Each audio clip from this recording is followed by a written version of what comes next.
What about you? Mercedes-benz E320 CDI 3 litre V6. There's what's left of the auxiliary belt.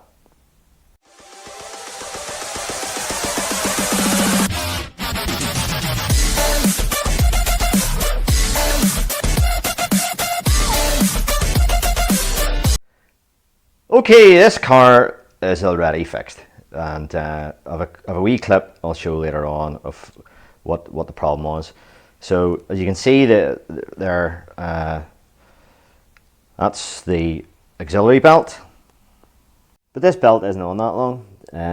It's actually all right, apart from the obvious. It's in a million bits. So what's happened to this belt is diesel was pouring onto this belt here and has basically melted it.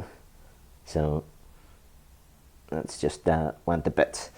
So to say, this car is already fixed, and I'm just shooting this video because I thought it would it'd be useful. It might help somebody out.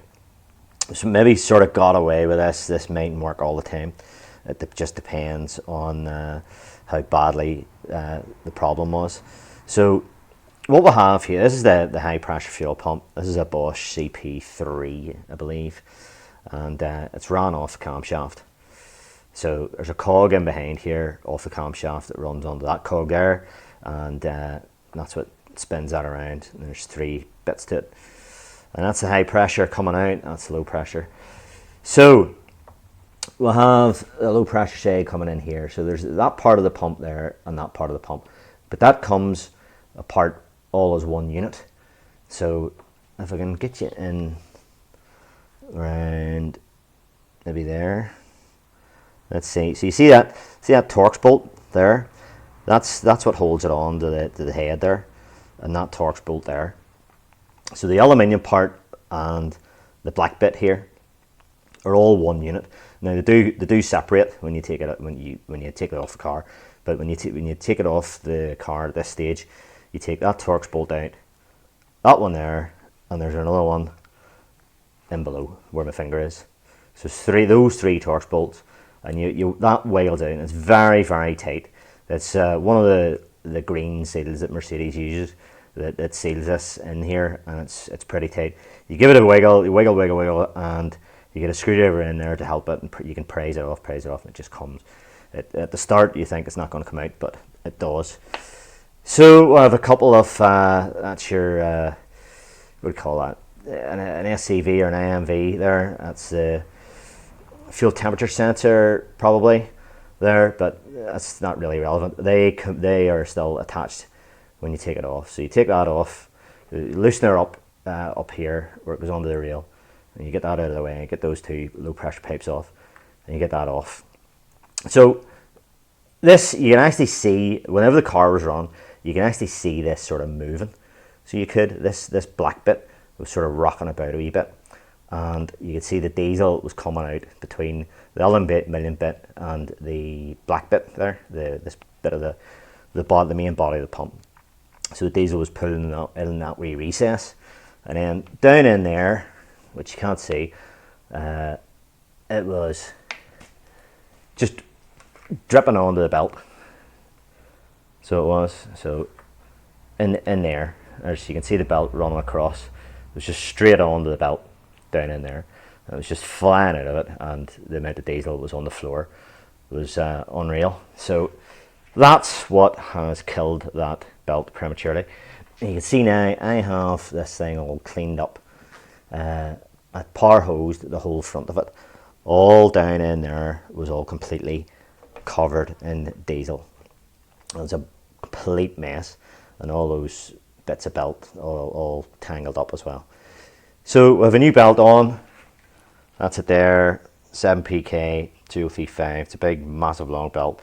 So that's 2 meters, and would that be 3 centimeters and 5 or something? So that's 2035 millimeters. That's the length, and it's 7 ribs. So you think it's that long, you wrap it around your head. So I'll give you a wee picture of the routing here. So anywho, the problem is that this black bit is held to that aluminium bit by 6 Torx bolts at the back. So behind that aluminium bit, there's bolts that hold it together, basically. Now, these things are known for the seals that go in them and all that sort of thing. But this car came to me on the back of a truck because you couldn't drive it. No power steering, no water pump, and obviously not charging. So the big belt does quite a bit on this machine. There's a power steering pulley down in there. So, and diesel flying out of it, of course, as well. Guy knew that there was diesel coming out of it. And he actually reported to me, he says, a couple of days ago, I noticed the smell of diesel coming through the vents. But he drove on, and that was the result. So it was only when the belt failed that he knew he had to do something about it. So basically, down in the back there, I could see one of the Torx bolts was actually out, and it hadn't fallen down. And when I got this whole assembly off, then there was a bolt missing completely.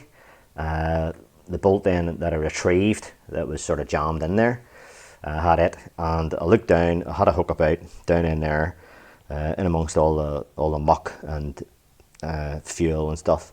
And lo and behold, I found the other bolt. Lucky enough. And all the other bolts were loose. So I have a wee clip here of what that looks like, and I just took that wee clip to send to the pump there just to give me an idea of what was going on. But here it is. So that's the head with the high pressure pump off. So I'm just getting a funny angle in there. You can see the mess of the front of the engine there. It's an absolute mess there.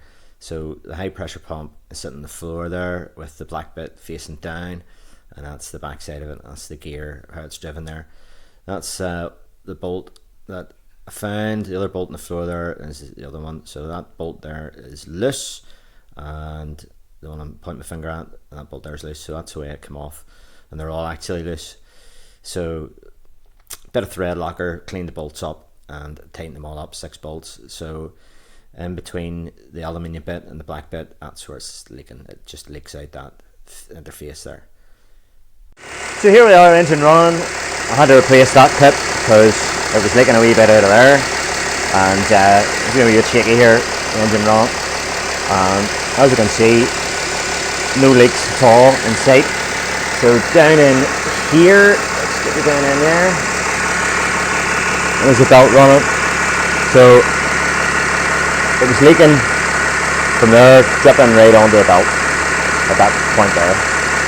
So as you can see, I have it all cleaned up. So it's all pretty well cleaned up in there. So took it up to the jet wash, gave just the front a good hose, and any electrical connectors then immediately got the air line on it, blew it all away, let it run the dryer out. As you can see, there's still puddles of water there about the place a wee bit. So there you go. We're calling that a fix. And I'll turn that engine off so you can hear me. So there we go. We'll just suck it and see if that's been a permanent success. If the seals are compromised there, it may leak again. But I'll make sure that the guy knows what the score is. So yeah, if you have diesel leaking between these two positions here, and especially if it pulls there, and you can see this sort of moving when the engine's running, it doesn't. You can't move it with your hands, but if you can see that sort of moving, you know that is came loose between the two. And if you're lucky enough like me, you know it's just a matter of taking it off and tightening all the bolts up. I cleaned all the bolts up and put thread locker on them and tighten them up as much as I sort of dared. And yeah, so you don't need a new pump, and well, I hope he doesn't. And that's what I was thinking right at the start. Oh, this pump's screwed here, or it needs rebuilt, or something like that. So it's just that the screws come loose at the back of it, and that's your way. So there you go. Maybe that helped somebody out. I thought that was an interesting one, and yeah, pretty cheap fix. So it's just a belt and an afternoon's work there. Sorted her out, and the guy is back on the road again for an hour. A lot of miles. There's way over 200,000 miles in this thing now, and I do quite a bit of work on it. You've probably seen it in this car in the videos before. So hope it helps. Thanks for watching. All the best, and make sure you like, share, and subscribe if you enjoy this sort of thing. So I try to put stuff up that's a wee bit unusual, a wee bit interesting, and maybe help somebody out. So all the best. Thanks. Bye.